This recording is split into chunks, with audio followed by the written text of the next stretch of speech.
जंगल राज ने सिर्फ कुछ फैक्ट्रियां बंद नहीं की, बल्कि बिहार के नौजवानों के भविष्य को अधर में लटका दिया था।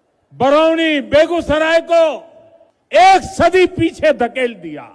जिस आरजेडी ने बिहार को पलायन का अभिशाप दिया, उसके नेता आज बड़ी बड़ी बातें करते हैं। साथियों, एनडीए सरकार के लिए विकास सबसे बड़ी प्राथमिकता है। हम जानते हैं कि जब औद्योगिकरण होगा तो नौकरियां भी आएगी। इसलिए हमने सबसे पहले बिहार को जंगल राज से मुक्त किया।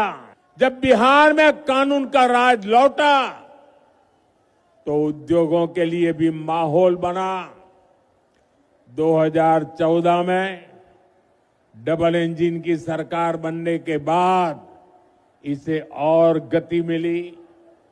आज आप देखिए, हमारा बेगूसराय न सिर्फ अपने औद्योगिक पहचान वापस पा रहा है, बल्कि देश का एक बड़ा इंडस्ट्रियल हब बनने की तरफ आगे बढ़ रहा है।